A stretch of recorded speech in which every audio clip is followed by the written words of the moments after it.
इस कार्यक्रम के पुण्यार्चक हैं स्वर्गीय श्री मिश्री लाल जी जैन, स्वर्गीय श्रीमती कमला देवी जैन एवं स्वर्गीय श्री सोहन लाल जी जैन की पुण्य स्मृति में श्रीमती लाड देवी धर्मपत्नी स्वर्गीय श्री सोहन लाल जी जैन, पुत्र पुत्रवधू महावीर प्रसाद, इंदिरा देवी, पदम कुमार, सुनीता, पौत्र पौत्रवधू अक्षत, संजोली, पौत्र पौत्री रानू, खुशबू, सम्यक, पीयूषा एवं समस्त कासलीवाल परिवार बीजवाड़ केकड़ी, बुआजी श्रीमती चेतन देवी कटारिया दूनी, श्रीमती लाड देवी पाटनी बंथली टोंक, पुत्री दामाद श्रीमती शिमला अशोक बाकलीवाल छाबड़िया, श्रीमती पद्मा राजेश कटारिया नासिरदा, पौत्री दामाद प्रियंका रौनक चूड़ीवाल, दोहित्री मेहका अजमेर।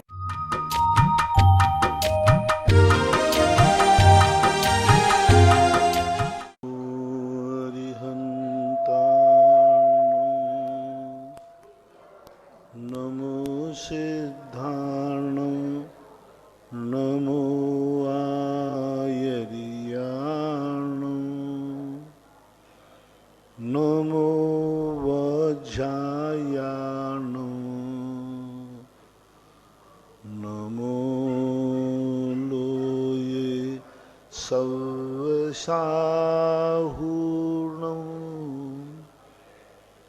पंच परमिष्टि भगवान की, आचार्य श्री गुरुवर कुंद कुंद महाराज की, आचार्य श्री गुरुवर विद्यासागर महाराज की, परम पूजनीय निर्यापक श्रमण महाराज की, चुल्लक श्री 105 गंभीर सागर जी महाराज की, समस्त मुनि संघ की जय।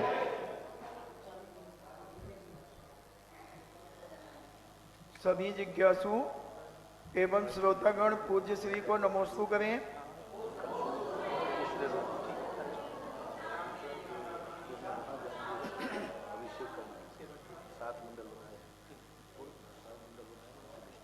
अनिल जैन बीना से पूछते हैं, नमोस्तु महाराज जी, हम लोग मंदिर किस लिए जाते हैं?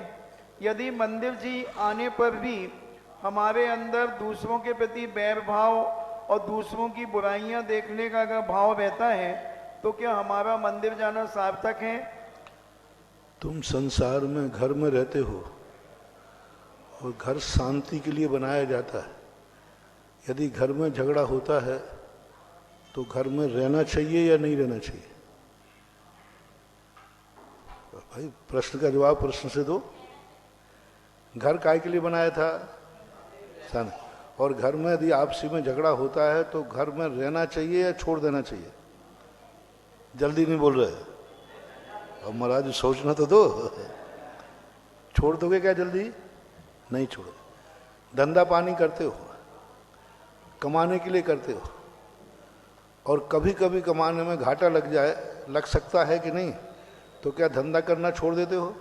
नहीं छोड़ते। रास्ते में गाड़ी से जा रहे हो, संभावना है गाड़ी का पंचर हो जाए, एक्सीडेंट हो जाए, हो सकता है कि नहीं, तो फिर गाड़ी में बैठना छोड़ देते हो? नहीं छोड़ते। इसी प्रकार मंदिर में चाहे कैसे भी हो, कुछ भी हो, जैसे घर गृहस्थी में कितनी झगड़ा हो, कितनी मारपीट हो, लेकिन तुम घर में अपना हिस्सा नहीं छोड़ते। चाहे बाप से भी बोलो ना लड़ना पड़े, चाहे भाई से भी तो नहीं। इसी प्रकार कितना भी कुछ भी हो, मंदिर नहीं छोड़ना है, चाहे परिणाम सुधरे और बिगड़े।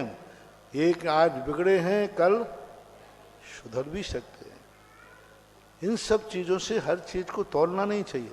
तौलते हो तो गृहस्थी को छोड़ो। घर शांति के लिए बनाया था और घर में अशांति है तो तुम घर छोड़ दोगे क्या? एडजस्ट करते हो, उसको एडजस्ट करने की सोचते हो, कैसे एडजस्ट करें, कैसे व्यवस्था में लाएं, ये सोचते हो। इसी प्रकार से परिणाम बिगड़ते हैं तो कभी बिगड़ जाते हैं, उसको एडजस्ट करो, संभालो। ये सीधा कह देना कि देखो ये मंदिर जा रहा है, कसाय नहीं छोड़ा तो मंदिर जाने से क्या फायदा है, ऐसा कहना गलत। कम से कम मंदिर ही तो जा रहा है। कितने लोग हैं जो कसाय भी कर रहे हैं और मंदिर भी नहीं जा रहे, दोनों को शेयर करना। एक व्यक्ति वो है जो कसाय भी करता है लेकिन मंदिर भी जाता है। एक व्यक्ति वो है जो कसाय भी करता है और मंदिर भी नहीं जाता। दोनों में से भाई बताओ कौन सा श्रेष्ठ है? कम से कम मंदिर जा तो उतनी देर के लिए तो परिणाम शांत होंगे, इसके तो बिल्कुल ही शांत नहीं। ये तो कसाय भी कर रहा, मंदिर भी नहीं जा रहा, तो बिल्कुल गया बीता है। वो कम से कम कसाय करता है, लेकिन जितनी देर मंदिर में है उतनी देर तो उसके परिणाम शांत रह सकते हैं।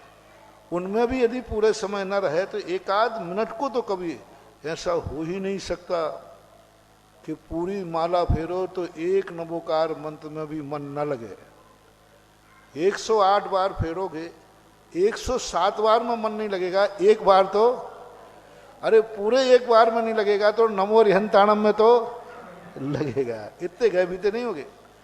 मान लो 108 में कभी पूरी माला फेरने में मान लो मन विकल्प रहा, मन में कोई बुरे भाव रहे, कसाय मान लो XYZ हो सकता है, पर एक बार भी मन में आ गया ओह नमो रिहंताणम, तो कम से कम एक बार का पुण्य तो। और जो फेर नहीं रहा है वो, एक व्यक्ति, दो व्यक्ति थे, दोस्त थे, एक दोस्त फेल हो गया तो उसके पिताजी उसको डांट रहे थे, मूर्ख तूने बर्बाद कर दिया, ऐसा बहुत डांट रहे थे। बाहर आके कहता है वो दूसरा दोस्त, देखा बेटा हम तो इसीलिए एडमिशन ही नहीं लिया था क्योंकि हमें मालूम था कि फेल होना है, देखो हमारे लिए कोई डांट रहा। अब बोलो फेल होने वाला कम से कम 25 नंबर लाया है और जो स्कूल नहीं गया, अब इन दोनों में श्रेष्ठ बताओ। एक स्कूल जाकर के फेल हुआ है और एक फेल के डर से स्कूल ही नहीं गया है, दोनों में से अच्छा व्यक्ति कौन है? कम से कम 25 नंबर तो, कम से कम किताब का नाम तो कुछ तो पता चला होगा। ये तो पता चला कि मेरा टीचर कौन है, इतना तो मालूम चला रहा है कि मेरी किताब कुछ भी याद नहीं किया, आवाज नहीं, उसने कुछ भी याद नहीं किया, मात्र किताब का नाम याद किया। कम से कम जाकर के साल भर में 10-20 बार भी गया तो 10 घंटे तो वहाँ शांत बैठा होगा। हमेशा पॉजिटिव सोचो, तुम हमेशा धर्मात्माओं के संबंध में निगेटिव सोचता है, ये सबसे बड़ा तुम्हारा वीक पॉइंट है। धर्मात्मा थोड़ा चूका नहीं और आप निगेटिव सोचते हो, काय का धर्म है ऐसा कर रहा है, अरे काय का अभिषेक करता है तू तो कसाय करता है, काय को मंदिर जाता है तू तो ये करता है, काय का त्यागी वृत्ति है ये करता है। अरे भाई वो तुमसे तो अच्छा है कि तुम तो उतना भी नहीं कर रहे हो। तो हमारे शास्त्रों में एक एक घड़ी का माप है। एक शराबी व्यक्ति था, उसने कहा महाराज जी मैं बिल्कुल शराब नहीं छोड़ सकता हूँ, ये कुछ भी नहीं छोड़ सकता हूँ, मैंने बहुत नशा होता है। महाराज ने कहा भाई कुछ तो छोड़ दे। अब महाराज जी आप देख लीजिए, मेरा एक 50 फीट का हाल है, उसमें यदि मैं घूमता हूँ तो इधर भी एक बोतल रखते हैं तो एक घूंट यहाँ पीता हूँ और एक उस अलमारी में पीता हूँ। अब बोलो इस अलमारी से उस अलमारी जाने में कितना टाइम लगता है? 50 फीट के हाल में भाई है आधा मिनट मान लो और कम सेकंड मान लो। अब इतने, ओहो क्या गजब की बात महानुभाव। बोले बेटा उतनी देर के लिए छोड़ दे कि जब इधर पीऊंगा उधर पीऊंगा, बीच में जो हाल है उसमें कभी नहीं पीऊंगा। तो सोचता है ये साधु लोग अच्छे। उन्होंने कहा ठीक महाराज, बेटा ध्यान रखना कभी इसमें दोष नहीं लगाना। अब शराबी में ज्यादा अकल तो होती नहीं। उन्होंने कहा हाँ इतनी देर तो छोड़ दूंगा। अब वो छोड़ आया। अब दोस्त लोग आए, अब वो बीच हाल में नहीं पीना है, खड़े खड़े पियो वहां। और काकताली न्याय से क्या हुआ, एक दिन जब वो वहां जा रहा था पी के, उन्होंने कहा अब मेरा त्याग है उधर पीऊंगा, उसी समय उस घर की छत्ती टूटी, उसके माथे पे पकड़ी, मर गया। और वो वहां पैदा हुआ जो शराब का त्यागी पैदा होता था। अब बोलो शराबी का मरण हुआ कि शराब के त्यागी का? जिस समय मरा वो क्या था? तो महानुभाव, एक मिनट को भी मत, कोई यदि अच्छा कार्य कर रहा है तो प्रशंसा करना सीखो, कम से कम कर तो कुछ तो कर रहा है। कोई दान दे रहा है तो दे रहा, मान से दे रहा है, ठीक है, गलत ढंग से कमा के दे रहा है, ठीक, दे ही तो रहा है। कितने लोग जो है जो गलत कमाते हैं और गलत में कमाते हैं, और एक वो है जो गलत से कमाता है अच्छे में कमाता है, देवता माना जाता है। साउथ इंडिया में एक बहुत बड़ा डाकू था, वीरप्पन जिसे बोलते थे, बहुत बड़ा स्मगलर था, सरकार ने, लेकिन वो उस पूरे जंगल का मसीहा था, क्योंकि वो सारा लूट करके गरीबों को बांटता था। सब अपने, उसके ने अपने कभी घर नहीं बनाया, सारा लूट के लाएगा और गरीबों को बांट देगा, आदिवासियों को। उससे पूछा गया तो उन्होंने कहा कि ये पूंजीपति गरीब होंगे नहीं, ये पूंजीपति कभी गरीबों को देंगे नहीं, और मैं इस संपत्ति को गरीब तक पहुंचना चाहता हूं, इसलिए मैं अपनाता हूं। तो ऐसी चीजें पॉजिटिव सोचना चाहिए, नकारात्मक सोचने से आपको दोष लगता है। महिला मंडल का प्रश्न है, नमोस्तु गुरुदेव, कितने महीने की गर्भवती महिला पंचकल्याणक में इंद्राणी आदि बन सकती है? इंद्राणी तो बन ही नहीं सकती।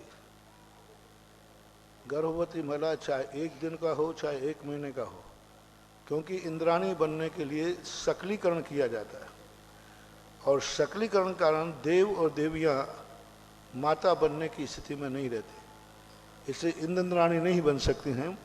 पूजा में बैठ सकते हैं, पूजा पूरे टाइम 9 महीने तक, आखिरी दिन तक भी पूजन पाठ भक्तांबर आदि कर सकते हैं, इंद्राणी नहीं बन सकते। राजेश जैन गुना से पूछते हैं, नमोस्तु महाराज जी, आपने जिज्ञासा समाधान में एक समाधान दिया था कि अग्नि जलाने में पाप नहीं, बुझाने में पाप लगता है, तो हमारे यहाँ भोजन बनता है, अग्नि जलती है, बुझती है, तो उसमें भी पाप लगता है? लगता है क्यों नहीं, जलाने में पाप, ऐसा नहीं कहा था कि जलाने में पाप नहीं लगता। जलाया है तो फिर बुझाएंगे, आरंभ तो है ही। जलने में अग्नि काय भली जीव उत्पन्न हुए, लेकिन वायु काय तो मरे, साबद्ध तो है ही।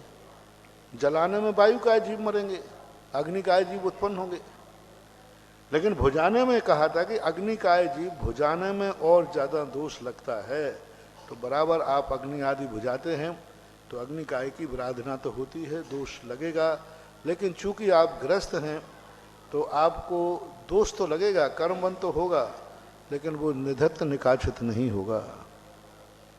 मीनाक्षी जैन मदनगढ़ किशनगढ़ राजस्थान से पूछती हैं, नमोस्तु महाराज जी, हमारे नगर में साधु संत आदि आते हैं, तो जितने साधु होते हैं उतने ही चौके कमेटी लगाने की परमिशन देती है, तो क्या यह चौका लगाना अगर हम लोग लगाते हैं तो फिर वो नाराज होते हैं, तो यह उचित है क्या?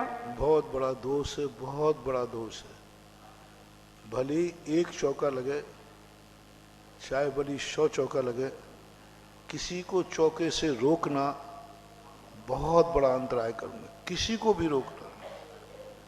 कई लोग कहते हैं जिनके हार हो गए हैं उनको बंद कर देना, बंद क्यों करा रहे हो? हमारे शास्त्रों में एक कहानी आती है कि एक राजा ने, मुनि भक्त था, एक महाराज उनके यहाँ आए, वो मासोपवासी थे, 1 मास में 1 बार आहार को उठते थे। राजा ने कहा, इतने बड़े तपस्वी आए हैं, मेरे यहाँ आहार होना चाहिए। और उसने सारी प्रजा में कह दिया, कोई चौका नहीं लगाएगा, मेरा चौका लगेगा अकेला। और उसने रास्ते से रंगोली बिछा दी। महाराज 1 महीने बाद उठे, रंगोली के अनुसार चलते गए। राजा का तीव्र पाप कर्म का उदय था। जैसे ही राजा के दरवाजे पहुंचने वाले थे, उसी समय एक हाथी उद्दंड उन्मत्त होकर के आ गया। सब तरफ त्राही त्राही मच गई। जब चारों तरफ भगदड़ मची तो महाराज ने अंजलि छोड़ दी। फिर 1 महीने का उपवास हो गया। अब 2 महीने के उपवासी हो गए। राजा कहता अब तो और बड़े तपस्वी हैं, किसी को चौका नहीं लगना। तीसरी बार में जाकर के, दूसरी बार में जब आए तो उस समय महलों में आग लगी। अब तीसरा महीना हो गया फिर महाराज का। अब महाराज की शक्ति 1 महीने की थी उपवास करने की, और महाराज को कितने महीने हो गए? आखिर शरीर भी तो 1 दिन का उपवास हो, अपन 3 दिन कर लें तो अपने को चक्कर आ जाए। महाराज जाते जाते गिर गए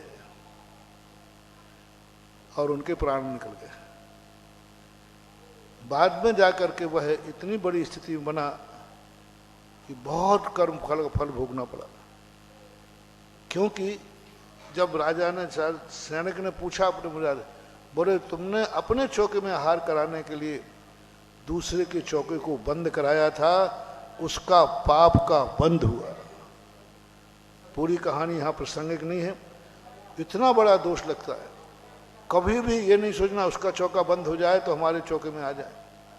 मान लीजिए तुम्हारे अंतराय कर्म का उदय है और सामने वाले के तुमने बंद करा दिए, कभी भूल करके नहीं, अपने चौके में आहार कराने का भाव करो, लेकिन दूसरे चौके को बंद कराने का भाव मत करो। लगाइए भाई, आपका पुण्य होगा। नहीं आपके तो हो गए। शहरों में जो क्षेत्रों पे जो किया जाता है उसमें कमेटी को अंतराय बंद नहीं होता, क्योंकि वो व्यवस्था है। क्षेत्रों में व्यवस्था है, क्योंकि हो गया आप खाली करिए, दूसरे को मौका दीजिए, तो वो तो व्यवस्था है, उनमें अंतराय कर्म बंद नहीं होगा। लेकिन आपके नगरों में यदि ऐसा करते हो कि जो महाराज आए उतने चौके लगा दिए और यही चौके लगाएंगे, अब नहीं लगाओगे, ऐसा करना कमेटी को दोष है, और ऐसा जो बंद करा रहा है उसको दोष है। महान महान कर्म का बंद होता है। भली इच्छा से 1 चौका लगे, भली इच्छा से 100 चौके लगे, किसी को रोकना नहीं चाहिए। और महाराज के आहार ना भी हो में तो चौका लगाने में सुबह से 10 बजे तक तुम्हारे विशुद्ध परिणाम रहे, वो पुण्य से वंचित क्यों होते हो? अब महाराज जी तो 1 दिन के लिए आए हैं, अब एक ही चौकी में तो हार होंगे और क्या है। 4 महाराज है ना, अब 1 दिन रुकना है तो मालूम है, तो भैया होना तो हार है ही नहीं, 4 चौकों में होंगे नहीं, 4 चौकों में हार होंगे और 50 घर वाले चौके का पुण्य लेंगे। इससे बड़ा और क्या लाभ होगा? नहीं होंगे महाराज, कोई बात नहीं, महाराज नहीं हो उससे कोई फर्क नहीं पड़ता।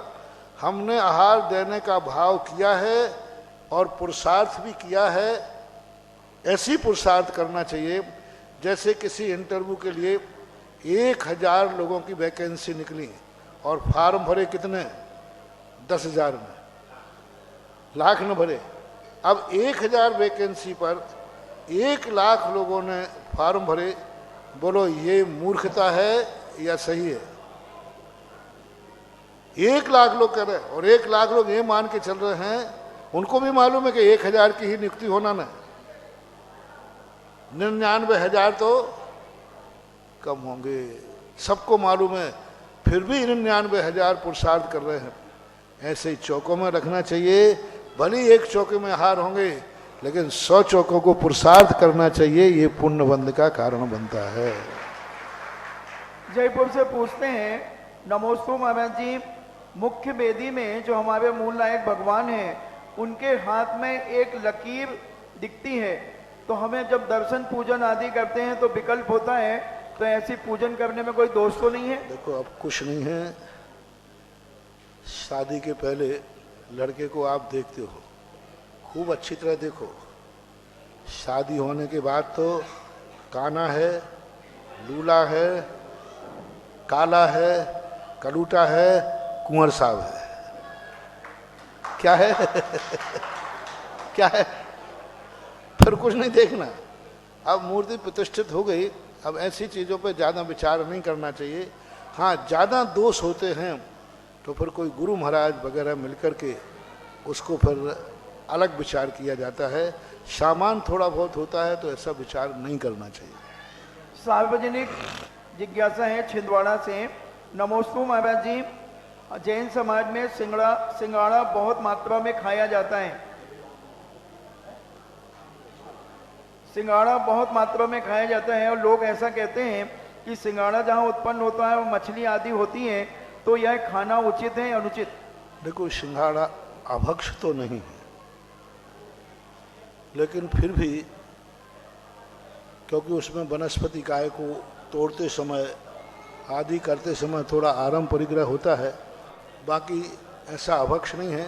त्यागी वृत्ति भी लेते हैं, कई साधु महाराज भी लेते हैं, इसलिए वो खाना या ओम शांति। क्या बात है भाई, आप लोग बोल क्यों रहे हैं? चुप रहे, शांति से जिज्ञासा हो रही है, बैठ जाए वहीं पर। प्रवचन नहीं हो रहा, लाइव चल रहा है, आप समझे बात को।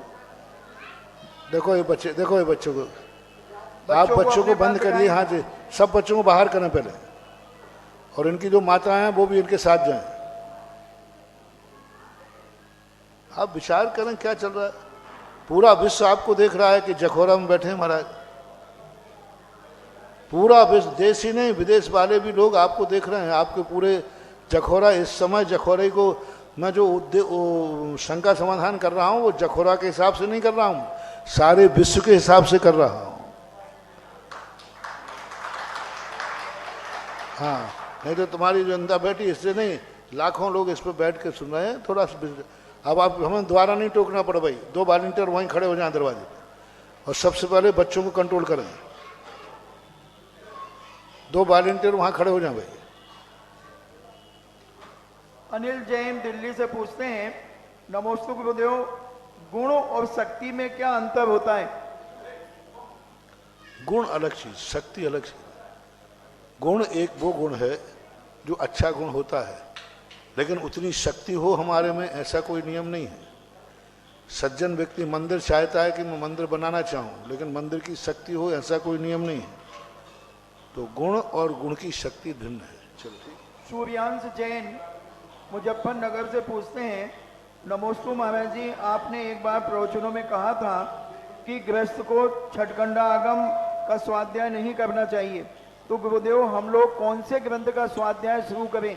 गोमर सार, छठखंडागम का यदि आपको विषय पढ़ना है तो गोमर सार जीव कांड को, गोमर सार कर्म कांड को पढ़ें, छठखंडागम का सारांश आपको मिल जाएगा। ओम, आज देखें अगर आपका एक ऐसा, कर लो ऑनलाइन जिज्ञासाओं के पश्चात जिनवाणी चैनल, सुधा कलश चैनल और आदिनाथ चैनल के समक्ष विराजित सभी गुरु भक्तों की ओर से और साक्षात यहाँ पर गुरु चरणों में विराजित सभी भक्तों की ओर से पूज्य मुनि श्री के चरणों में बारंबार नमोस्तु नमोस्तु नमोस्तु। पूज्य छुल्लक श्री के चरणों में बारंबार इक्षामी इक्षामी इक्षामी।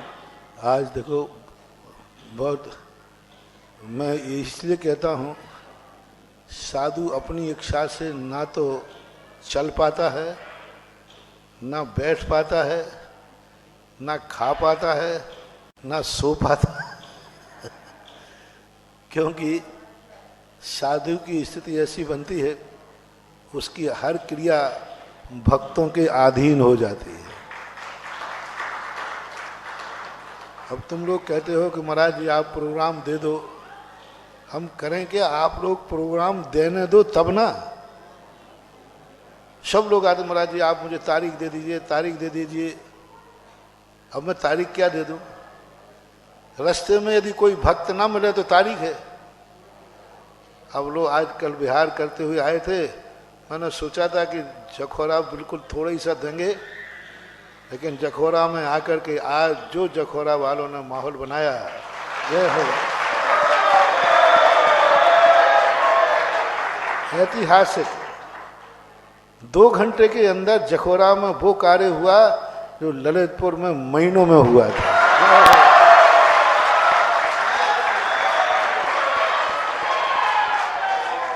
महीनों लगे थे, बहुत महीनों विचार हुआ था।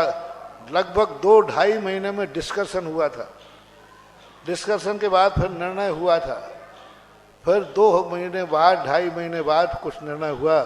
यहाँ तो 2-2.5 घंटे में सब कुछ निर्णय हो गया, सब कुछ हो गया, और कल प्रातः काल सब कुछ काया ही बदल जाएगी। जय हो, जय हो, जय हो। 2012-13 में आया था, उस समय मंदिर की स्थिति देखी थी, चर्चा हुई, डिस्कशन हुआ, बिहार हो गया। आज जब आया, क्योंकि मंदिर बहुत जीर्ण शीर्ण है और अव्यवस्थित बना हुआ है, उसका व्यवस्थित रूप देने की हमारे मैं तो टालने वाला था। मैंने तो ये सोचा था, मैं हालांकि गलत मंदिर को गलत कहता नहीं हूँ, गलत मंदिर होता तो कहते हाँ साहब ये गलत है, लेकिन जखौरा वालों को हमने ऐसा नहीं कहा कि गलत है, क्योंकि मैं जानता था मैं गलत कहूँगा तो फंसूंगा मैं ही। तो मैंने तो पर नहीं नहीं ठीक है मंदिर, ठीक है ठीक है ठीक है, ऐसा कोई नहीं, ठीक है चल रहा है चलाओ। मैंने इसलिए कहा कि ये मान जाएंगे, धीरे से हम खिसक जाएंगे। लेकिन इनको तो मालूम था कि महाराज जी खिसकाने के मूड में हैं, और आज जो समर्पण दिया पूरे भारत के लिए अनुकरणीय है कि आज देखें पूरे मंदिर को, जीर्ण शीर्ण मंदिर, सदोष मंदिर, पूरा मंदिर जखौरा की समाज पाषाण का मंदिर बनाने के लिए संकल्प है। और विशाल पाषाण का मंदिर बनेगा हजारों हजारों सालों के लिए। और वही स्थिति अब हम वैसे ही खाली तो शिलान्यास कराते नहीं, अपन तो पहले वैसे ही हमारा रेट ज्यादा है, तो अपन ने कहा भाई देखो पहले तो ये बताओ बना लोगे कि नहीं। भावना करना अलग चीज है, वो बनाना अलग चीज। बाजार में जाओ तो लगता है कि सारा बाजार खरीद लें, लेकिन जेब में। तो मैंने कहा जैसे ही इनको थोड़ा सांप छछूंदर बताएंगे तो जखौरा वाले अपने आप बैठ जाएंगे। लेकिन हमने इनको खूब सांप बताए, छछूंदर बचाए, लेकिन ना ये सांप से डरे ना छछूंदर से डरे। थोड़ा सा तेल में लगाना पड़ा था लोगों को, हमने तो लगाया नहीं, लेकिन थोड़ा ही सा बात बन रही। 2-2.5 घंटे का मैं पूरा मंदिर के बनाने के पुण्यार्जक तैयार हो गए। जय हो। और 2-2.5 घंटे पूरा, मैंने पहले ही कहा कि कोई भी चीज बाकी रहेगी, तो मैंने घड़ी हाथ में ले ली। मैंने कि कोई भी चीज बाकी रहे, मेरा नेचर है शिलान्यास बाद में पहले उसको बनाने वाला हो।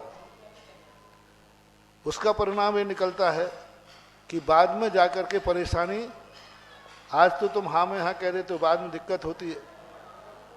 तो मैंने कहा पूरा जितना मंदिर का खर्च आएगा, सारी घोषणाएं यदि तुम लोग कर सको तो बात करो, अन्यथा मत करो। और वो भी मैंने समझा था कि ये कर नहीं पाएंगे और अपन को रुकना, लेकिन वो भी करके दिखा दिया। क्या बात है। आप कल्पना करें 700 कलश की घोषणा हुई है, 700 कलश। जय हो, जय हो, जय हो। अब 700 कलश क्या कहलाता है। और मंदिर बनाने के लिए सबके भाव हुए, बहुत अच्छा है, आशीर्वाद दिला दो सबको। महाराज श्री, जो ललितपुर के बाद आपका जो पहला बांसी का पंच कल्याणक का हुआ, जो आप बार बार कह रहे थे कि ललितपुर में चतुर्मास, और ललितपुर पंच कल्याणक के पहले बांसी का क्यों हो गया? वो इसीलिए हो गया कि बांसी से आपको जखौरा आना था। यदि बाद में होता, वो यहाँ के बड़े बाबा का चमत्कार है कि बड़े बाबा ने आपको यहाँ की ओर खींच लिया और आपके चरण यहाँ पर रुक गए। ये बड़े बाबा का चमत्कार है यहाँ का कि जो पूज्य श्री के चरण आकर के रुक गए, और ये पूज्य श्री के चरणों का प्रताप है कि यहाँ का मंदिर भी विश्व प्रसिद्ध पाषाण का मंदिर बनेगा। मैंने बांसी के बाद पूरी ताकत लगा दी थी जखौरा को कट करने की। मैंने कहा कोई जखौरा से न जाए बिना बांसी, क्योंकि मैं जानता हूँ जितने रास्ते में पड़ेंगे मुझे अवरोध होगा। मैंने कहा बांसी से सीधा सिरोंजी का कोई रास्ता है क्या? दिखवाया भी था, एक रास्ता मिला था कि बांसी से आदिनाथ विद्यालय पड़ता ना, उसके सामने से एक रास्ता है। हाँ, वो रास्ता दिखाया, लेकिन जब किलोमीटर देखे तो वो ज्यादा 30-32 किलोमीटर पड़ रहा था। हमने कहा अब चलो इनका पुण्य है तो करते हैं, हमें क्या मालूम कि पुण्य नहीं था, महापुण्य था जिसने। जय हो, जय हो, जय। पूज्य श्री, ये सच में आपके चरणों का प्रताप है, जो ये कहते हैं कि जे गुरु चरण जहां पड़े जग में तीर्थ होए, और आपके चरण जहां जहां पड़ रहे हैं वहां वहां एक नए तीर्थ का निर्माण हो रहा है। पहले एक कहावत सुनते थे कि सोने में सुहागा, जब सोने में सुहागा डालते हैं तो सोने की अशुद्धियां दूर हो जाती हैं और वो दमक उठता है। महाराज श्री यहाँ के मूल नायक पार्श्वनाथ भगवान तो स्वर्ण जैसे थे ही, आपका सुहागा जैसा एक सानिध्य और मिला और यहाँ के सारी दोष सारी अशुद्धियां दूर हो जाएंगी और ये मंदिर पूरे विश्व में अब स्वर्ण की कांति के समान अपनी आभा बिखेरेगा। यहाँ पर और ये परिणाम का सबसे बड़ा स्रोत क्या था? जिस स्थान पर आप अभी प्रवचन सुन रहे हैं, ये स्थान खाली पड़ा था और मैंने उस समय भी कहा था, जिस दिन तुम इस स्थान को भर लोगे, तुम्हारी समाज में उस समय इसको बनाने की भी समर्थ नहीं थी। मुझे सब याद है। इसको बनाने के लिए बोले महाराज जी कौन बनाएगा इतने पैसे का?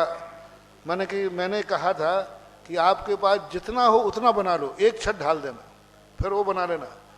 सबसे बड़ा परिणाम है कि इस बिल्डिंग को जब से बनाया है, समाज इतनी समर्थ हो गई कि आज पाषाण के मंदिर के बनाने योग्य।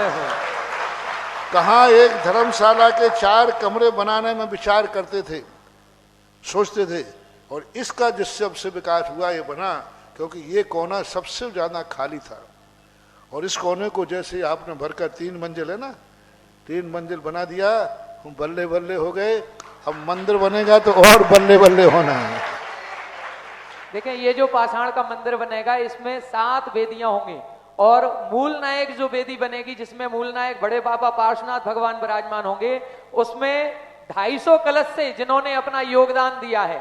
देखें, तालियां रुकनी नहीं चाहिए 250 कलश सुन के ही। डॉक्टर केसी जैन की स्मृति में श्रीमती सुशीला जी, असरफी जी, शकुंतला जी के पुत्र एवं पुत्रवधू, डॉक्टर कमलेश जी, राखी, प्रीतेश, वनीता, राजेश, शीला, नीतेश, समस्त परिवार और डॉक्टर राजेंद्र जी की स्मृति में श्रीमती रविकरण जी, पुत्र पुत्रवधू, विजयंत, अंजलि, जयंत, श्रीमती रश्मि, दुष्यंत, निधि, नयंत, समीक्षा, समस्त बिलौआ परिवार आ जाएं गुरु चरणों में श्रीफल अर्पण कर। श्रीफल कहाँ है? श्रीफल मंगवाएं, श्रीफल रखवाएं जल्दी से, शीघ्रता से।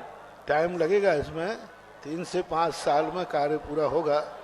सब लोगों ने बहुत बड़ा, नीचे से लेकर ऊपर शिखर तक पूरा गर्भालय इस परिवार ने लिया। पूरा 250 कलश से इन्होंने योगदान दिया और मूल वेदी को बनाने का इन्होंने सौभाग्य अर्जित किया, समस्त बिलौआ परिवार। इसके बाद 2 वेदी और बाजू में बनेगी जिनको 75 कलश से जिन्होंने योगदान दिया है। श्रीमती केसरबाई जी, नंदन कुमार जी की स्मृति में देवेन जी, मंजू जी, अरुण जी, रजनी, अमित, श्रीमती सरिता, अभिषेक, सुरुचि, श्रीमान पूरन चंद जी की स्मृति में श्रीमती इमरती बाई जी, सोमचंद जी, श्रीमती संजना, आकाश, सुरभि। एक मिनट जब तक भीड़ आ रही जिज्ञासा कर लेंगे। समस्त घिसोली परिवार जिज्ञासा के लिए तैयार रहे। कुमारी अनुष्का जी जखोरा और इसके बाद तैयार रहेंगे सौरभ जी, बिलौआ परिवार जखोरा।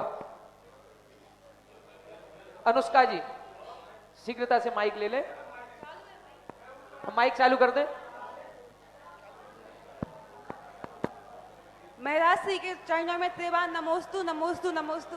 महाराज श्री, मेरी शंका यह है कि बोले गृहस्थ अवस्था में वैराग्यपूर्ण जीवन कैसे जिया जाए? गृहस्थ अवस्था में वैराग्यपूर्ण जीवन कैसे जिया जाए? गृहस्थ अवस्था में वैराग्यपूर्ण जीवन कैसे जिए? वस्तु स्वरूप का विचार करके, संसार के जो साइड इफेक्ट हैं, आवाज नहीं, संसार के जो साइड इफेक्ट हैं उन पर विचार करना चाहिए। जगत स्वभाव और काय के स्वभाव का चिंतन करने से, उमा स्वामी महाराज ने लिखा है, जगत काय स्वभाव व संवेग वैराग्यार्थ। जगत का और शरीर का स्वभाव का चिंतन करने से वैराग्य जागता है कि संसार में जिसके ऊपर विश्वास करो वही धोखेबाज निकलता है। इस कारण से वैराग्य होता है। पंकज, जिज्ञासा, पंकज भैया आवाज कैसे आ रही है? आवाज कैसे आ रही है? पीछे कोई भी आवाज नहीं करे। पीछे भैया, पीछे जो बात कर रहे हैं बिल्कुल मौन होकर के जिज्ञासा करें। भाई सौरभ जी, बिलौआ परिवार जखोरा। इसके बाद तैयार रहे श्रीमती अंजलि जी, बबीना। गुरुवर, जिज्ञासा यह है कि पूजन करते समय जो अर्घ चढ़ाते हैं तो उसमें कुछ लोग रकेबी में लेकर हाथ लगा के 5-7 लोग अर्घ चढ़ाते हैं महाराज जी। पूजा में अर्घ जो चढ़ाते हैं तो 5-7 लोग हाथ लगाते हैं रकेबी में, अर्घ इकट्ठा करके फिर चढ़ाते हैं। तो क्या उच्चारण करना उचित है महाराज जी? हाथ लगाना जरूर नहीं, हाथ जोड़ लेते हैं तो भी चल जाएगा। अनुमोद न करने का है कि सबके पास अर्घ नहीं है तो कम से कम अनुमोदना कर लेते हैं। तो निषेध तो नहीं है, लेकिन ऐसा आगम में कोई उल्लेख नहीं। जिज्ञासा करें श्रीमती अंजलि जी बबीना। इसके बाद तैयार रहें श्रीमान संजय जी चौधरी, प्रबंधक गुरुकुल बरुआ सागर।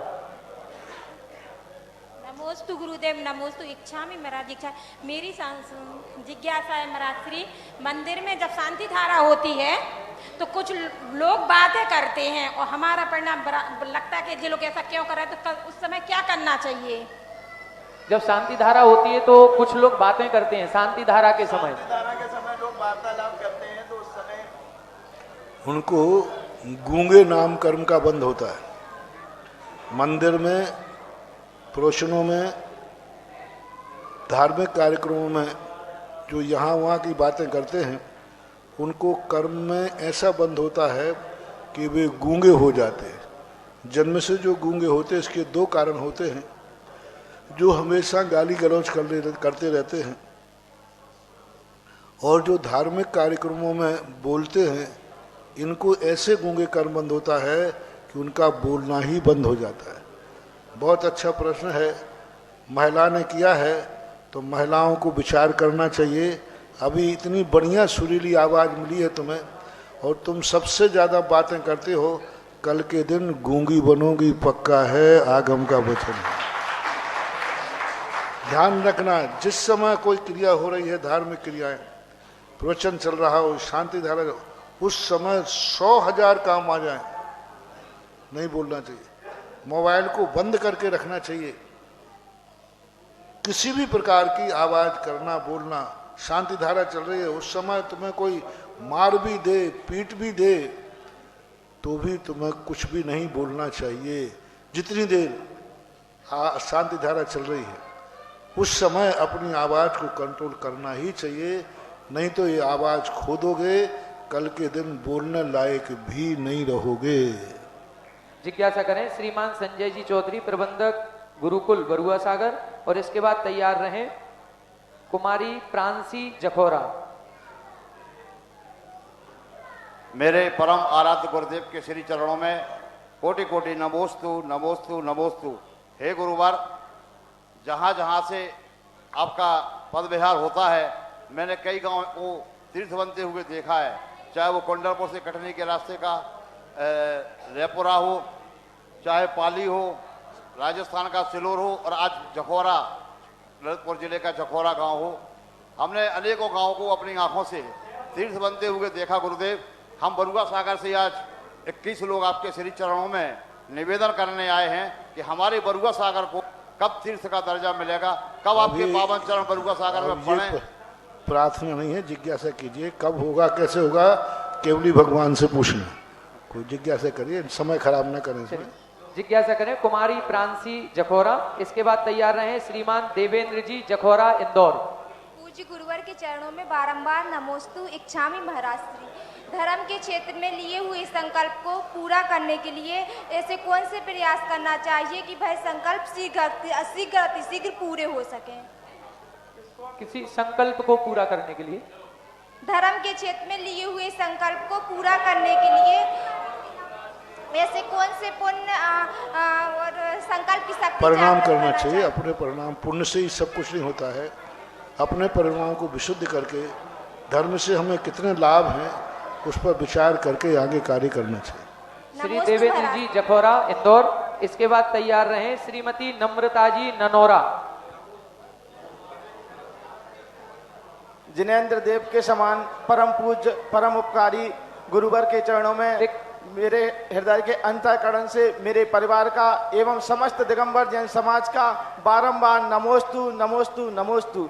भगवान, जिज्ञासा यह है, एक तो मैं क्षेत्रों पे जाता हूँ हर साल, और मेरे को फोटो का बहुत शौक है।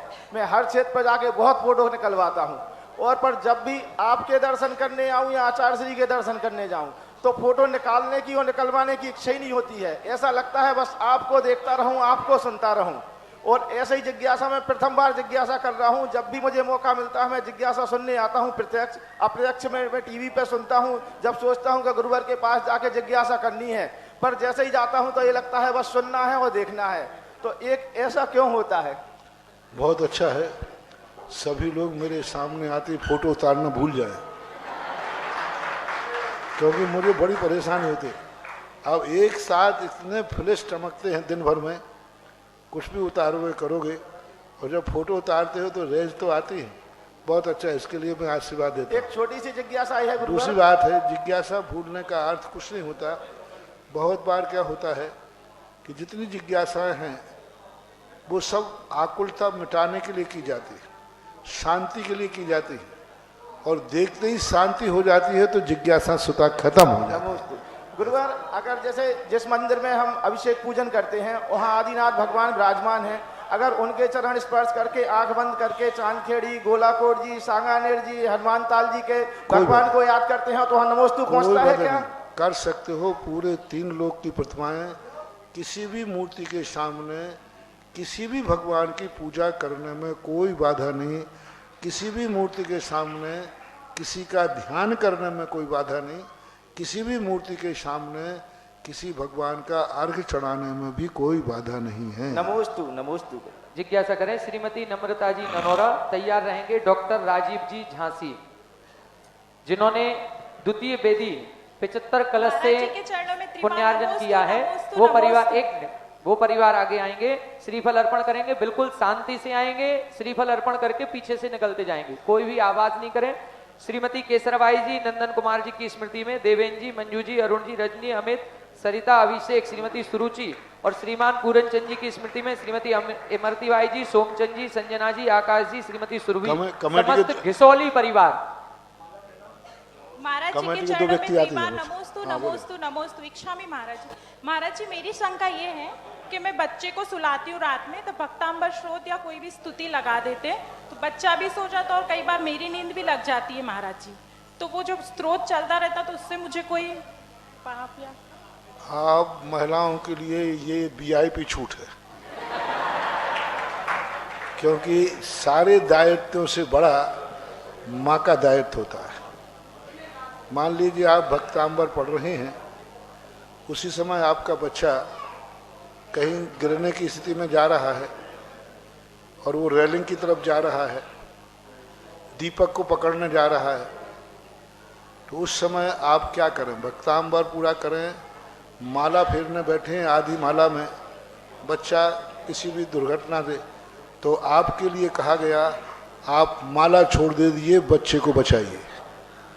आप भक्तांबर को छोड़ दे दिए, बच्चे को बचाइए, क्योंकि वहाँ पर स्थिति दूसरी है। तो बच्चे को पहले सावधान रखना चाहिए। इसलिए बच्चा एक का नहीं होता, बच्चा 2 का होता है। एक बाप और एक माँ है, तो दोनों को पार्टनरशिप करना चाहिए कि जिस समय हम धर्म ध्यान करें बच्चे को ये संभाल के रखें, और जब वो धर्म ध्यान करें तो तुम लोग संभाल के रखो। ऐसा डिवाइडेशन कर लेना चाहिए।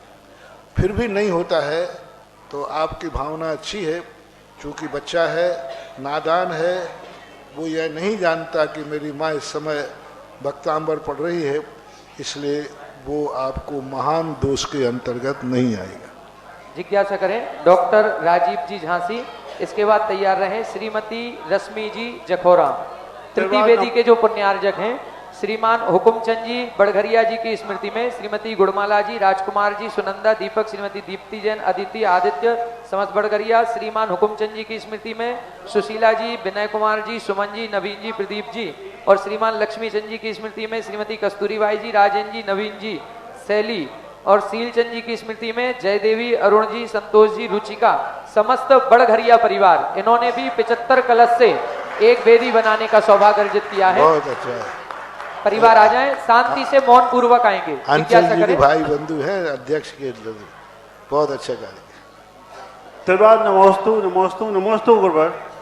गुरुवर पेशे से डॉक्टर हूँ और अतिगत तेज करुणा जी जैन मंदिर के सामने एक हॉस्पिटल है।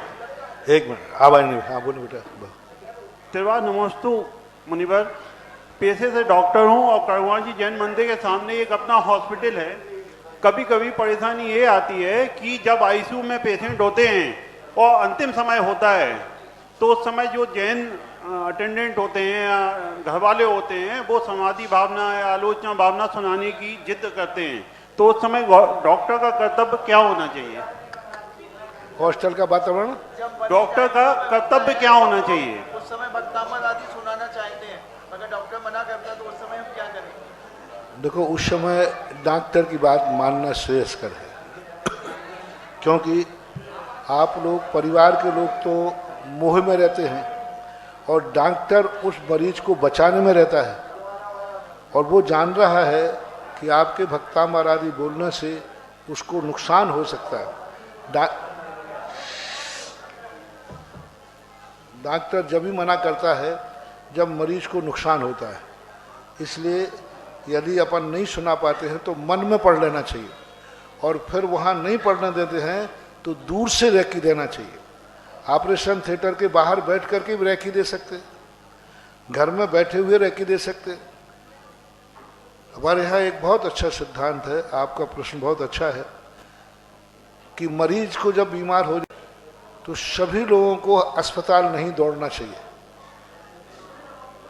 अस्पताल, क्योंकि वहाँ अस्पताल में वातावरण दूषित होता है, भीड़ इकट्ठी होती है। कुछ लोगों को जो जरूरी है उनको अस्पताल जाना चाहिए, शेष परिवार के लोगों को मंदिर में जाकर के उसकी भावना करना चाहिए। हमने सवाई माधोपुर में चतुर्मास में कहा था कि वहाँ एक नेमिनाथ भगवान की मूर्ति है, बहुत अच्छी है, तो मैंने कहा कि अस्पताल में भीड़ मत लगाओ, जितने लोगों का जरूरी है उतने चले जाओ, शेष लोग मंदिर में जाके भक्तांबर पाठ करो। डॉक्टर शरीर का इलाज करेगा और तुम जाकर के भगवान के पास जाओगे तो भगवान आत्मा का इलाज करेगा, और दोनों इलाज बराबर बढ़ जाएंगे। तो अपनी दो अस्पताल हैं, शरीर की अस्पताल तो क्या है, जो है ही, और आत्मा की अस्पताल क्या है, मंदिर। इसका उदाहरण पूज्यवर जिनसेन स्वामी ने महापुराण के अंदर बहुत अच्छा दिया। जब अर्क कीर्ति का युद्ध हुआ, चक्रवर्ती के पुत्र अर्क कीर्ति से उनका सेनापति जय कुमार, युद्ध हुआ, पूरी घटना से मतलब नहीं है, युद्ध हुआ तो उनकी पत्नी थी सुलोचना। अब सुलोचना पति को संकट में पति युद्ध पे जा रहा है, चाहती तो वो भी युद्ध पे जा सकती थी, वीरांगना थी, लेकिन उसने उचित नहीं समझा और जाकर के वहां पति जाकर के युद्ध में लड़ रहा है और सुलोचना जाकर के मंदिर में बैठ गई और अखंड उसने भगवान की भक्ति की। जब तक युद्ध का निर्णय नहीं होगा हम इस मंदिर को नहीं छोड़ेंगे। और 8 दिन तक निरंतर 24 घंटे भगवान के सामने भक्ति करती रही। जो युद्ध जीत ही नहीं सकता था कोई, चक्रवर्ती के बेटे से कौन जीतेगा, सुदर्शन चक्र उसके पास, लेकिन उसकी भक्ति ने पति को वो ताकत दी कि चक्रवर्ती का बेटा हार गया और जय कुमार सुलोचना का पति जीत गया। तो इस प्रश्न पर आप बहुत अच्छा, ये आए दिन ये समस्या आती है, अस्पताल में डॉक्टर की ही मानना पड़ेगी, उनके पूछे बिना कोई कार्य करना अपने मरीज को नुकसान भी हो सकता है। यदि अपन ने जबरदस्ती की तो वहाँ प्रदूषण भी हो सकता है, इन्फेक्शन भी हो सकता है, कुछ भी हो सकता है। तो आप लोगों को उसके बाहर बैठ करके, मंदिर में बैठ करके रेकी दे सकते हो। भावना का भी बहुत बड़ा प्रभाव पड़ता है।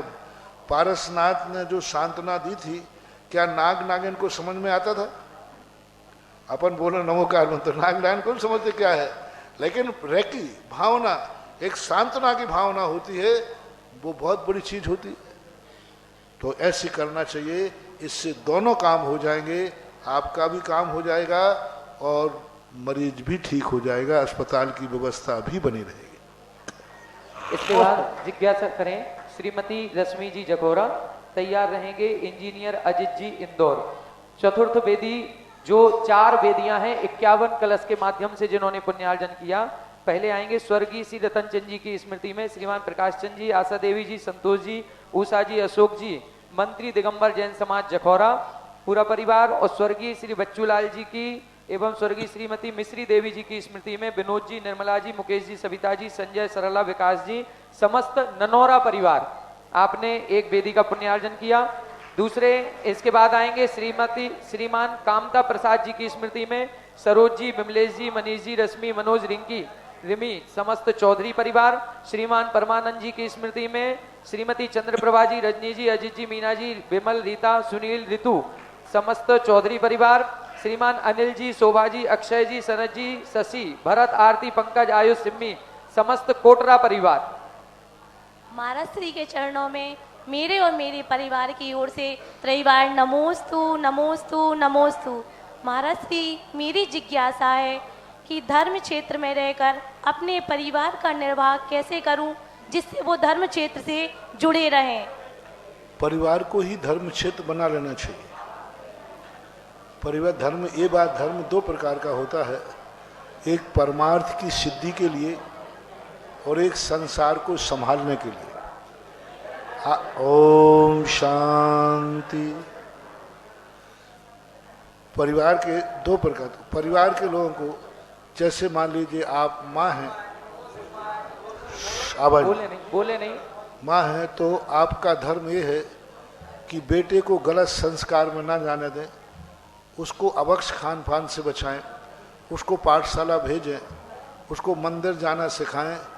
ये आपका गृहस्थी का धर्म का सामंजस्य है। धर्मी हो जाएगा और बेटा भी सुरक्षित हो जाएगा। आप यदि परिवार में कोई 4 लोग हैं, उनके लिए किस प्रकार का वातावरण बनाएं जिससे वो अच्छे संस्कार पाएं।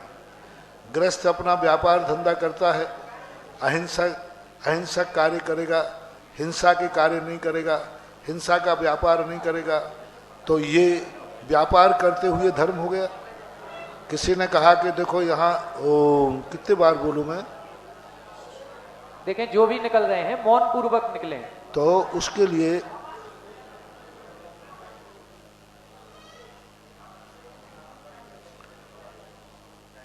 लिए कितना बड़ा धर्म हो जाता है कि शराब का धंधा मिल रहा है, उसको ठेका मिल रहा है, बहुत पैसा कमाई उसमें है। उसने कहा नहीं, मैं यह धंधा नहीं करूंगा, ये गलत धंधा है, इसलिए मैं कोई कपड़े का धंधा करता हूं। अब देख लो, उसने शराब का धंधा छोड़कर कपड़े का धंधा कर लिया। ये कितना बड़ा धर्म हो गया, व्यापार भी हो गया और धर्म भी हो गया। खाते समय अपने आप में भक्ष अभक्ष नहीं खाना, धर्म हो गया। उठते बैठते चलते फिरते खाते पीते अपनी मर्यादाओं का ध्यान रखते हैं, तो वह भी धर्म की कोटि में आता है। गृहस्थी के कार्यों को धार्मिक लिहाजा करने से वह भी धर्म हो जाता है। इंजीनियर अजित जी इंदौर, इसके बाद तैयार रहें श्रीमान आमोद जी, कुमारी आराध्या जी कानपुर। 6वीं वेदी और 7वीं वेदी के जिन्होंने पुण्यार्जन किया, स्वर्गीय श्री हेमंत जी की स्मृति में अभय जी, शोभा जी, चक्रेश, साधना, अमितेश, प्रतीक्षा, नीरज, पूजा, सुखनंदन, अंगूरी, कैलाश, शकुंतला जी, समस्त आम वाले परिवार। और दूसरा स्वर्गीय संतोषी देवी जी एवं स्वर्गीय श्री राजीव जी की स्मृति में कुलदीप जी, कल्पना जी, अनीता जी, संदीप जी, अल्पना, राजेश्वर जी, अनुपमा, अनुराग, IAS, श्रीमती सेजल, अभिराज, समस्त बामोर वाले परिवार। दोनों परिवार क्रम से आएंगे, मौन होकर के आए, श्रीफल अर्पण करके साइड से निकलते जाएं। जिज्ञासा करें इंजीनियर अजित जी इंदौर, तैयार रहे आमोद जी कानपुर। जिज्ञासा करें इंजीनियर अजित जी। गुरुदेव के चरणों में समस्त परिवार से, माइक चालू करें, भोपाल, सभी जगह से हमारे, माइक चालू कर ले भैया। हेलो, हाँ। गुरुदेव के चरणों में हमारे समस्त परिवार भोपाल, इंदौर और जखौरा से सभी का त्रिवार नमोस्तु नमोस्तु नमोस्तु। महाराज जी, सभी जगह हम सभी परिवार से हथकरघा के ट्रस्टी भी हैं और हम प्रतिभाशाली से भी ट्रस्टी हैं महाराज जी, और सभी बच्चे भी धार्मिक कार्यों में हिस्सा ले रहे हैं और आशीर्वाद बना रहे हैं आपका। हमारा प्रश्न ये है गुरुदेव कि त्रियंश गति के पशु और नरक गति के पशु और जो निगोद वगैरह में है, क्या इनको भी कर्म करने की स्वतंत्रता है? क्या इनको भी पाप पुण्य का दोष लगता है? पशु तो त्रियंश गति के ही होते हैं। हाँ, नरक में क्या?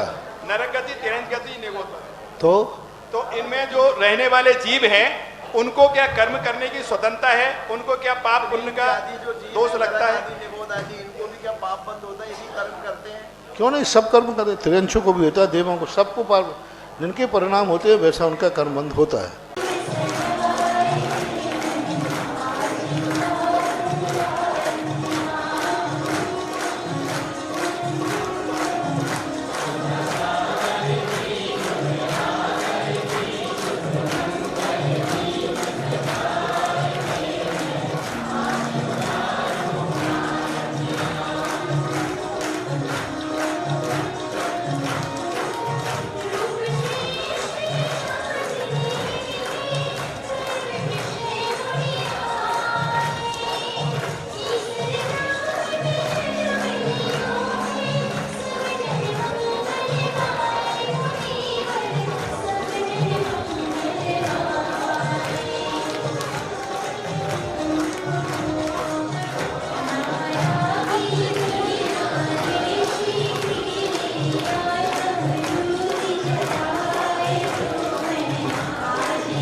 इस कार्यक्रम के पुण्यार्जक थे स्वर्गीय श्री मिश्री लालजी जैन, स्वर्गीय श्रीमती कमला देवी जैन एवं स्वर्गीय श्री सोहन लालजी जैन की पुण्य स्मृति में श्रीमती लाड देवी धर्मपत्नी स्वर्गीय श्री सोहन लालजी जैन, पुत्र पुत्रवधू महावीर प्रसाद, इंदिरा देवी, पदम कुमार, सुनीता, पौत्र पौत्रवधू अक्षत, संजोली, पौत्र पौत्री रानू, खुशबू, सम्यक, पीयूषा एवं समस्त कासलीवाल परिवार बीजवाड़ केकड़ी, बुआजी श्रीमती चेतन देवी कटारिया दूनी, श्रीमती लाड देवी पाटनी बंथली टोंक, पुत्री दामाद श्रीमती शिमला अशोक बाकलीवाल छाबड़िया, श्रीमती पद्मा राजेश कटारिया नासिरदा, पौत्री दामाद प्रियंका रौनक चूड़ीवाल, दोहित्री मेहका अजमेर।